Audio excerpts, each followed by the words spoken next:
रमणपुर गांव में पिंकी नामक लड़की रहती थी। वह अपनी मां कुसुम की खूब मदद करती थी। उसके पिता रामलाल का देहांत हो गया था। कुसुम सड़क के किनारे फुटपाथ पर सामान बेचकर अपना और पिंकी का पेट पालती थी। लेकिन समय के साथ उसके लिए ये सब करना मुश्किल बनता जा रहा था, क्योंकि बहुत कम लोग ही कुसुम से सामान खरीदा करते थे। कुसुम के पास बेचने के लिए ज्यादा सामान भी नहीं होता था।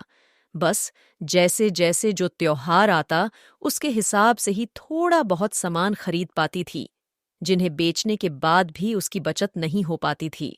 माँ, होली आ रही है तो इस बार भी हम रंग और पिचकारी बेचेंगे ना? हाँ बेटे, मैंने थोड़े बहुत रंग और कुछ पिचकारी तो खरीद लाए हैं, लेकिन शायद ही कोई हमसे ये खरीदेगा। ऐसा क्यों बोलती हो माँ? कोई क्यों नहीं खरीदेगा?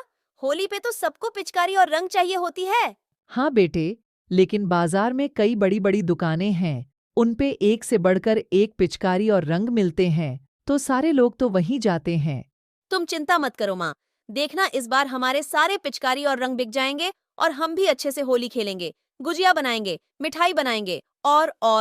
अरे अरे अरे, बस कर बिटिया, इतने सपने मत सजा। यहाँ तो एक समय का खाना भी मुश्किल से मिलता है, तो मैं कहाँ से ये सब कर पाऊंगी। लेकिन एक बात तो है, तेरा मासूम चेहरा देखकर मुझे फिर से हिम्मत आ जाती है। चल कर लगाते हैं अपनी दुकान। नहीं माँ, तुम रहने दो। तुम्हारी तबीयत कल से कुछ ठीक नहीं लग रही, मैं ही चली जाती हूँ। नहीं नहीं बेटी, तुझे अकेले कैसे भेज दूं? मैं बिल्कुल ठीक हूँ। चल साथ में चलते हैं।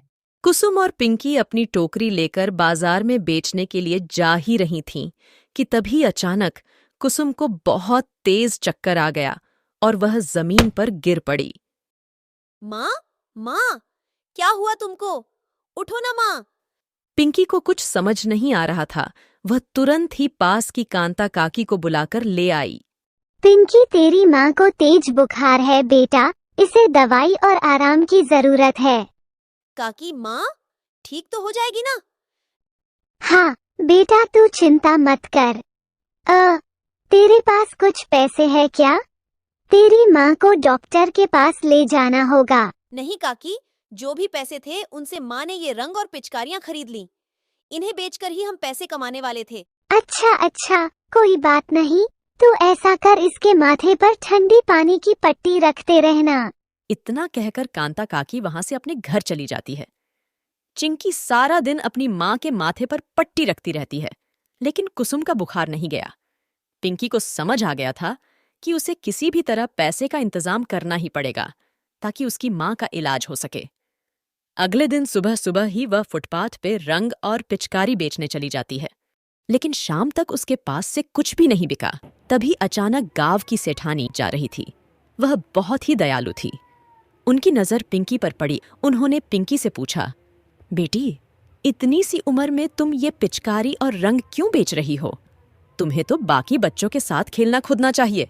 सेठानी जी, मेरी माँ की तबीयत बहुत खराब है, उसे दवा की जरूरत है, लेकिन दवा के लिए हमारे पास पैसे नहीं है। इसीलिए मैं ये रंग और पिचकारी बेच रही हूँ, ताकि जल्द से जल्द मेरी माँ का इलाज हो जाए। सेठानी को उस पे दया आ गई। उन्होंने पिंकी के सारे रंग और पिचकारी खरीद लिया और उसे थोड़े और पैसे भी दिया उसकी माँ के इलाज के लिए।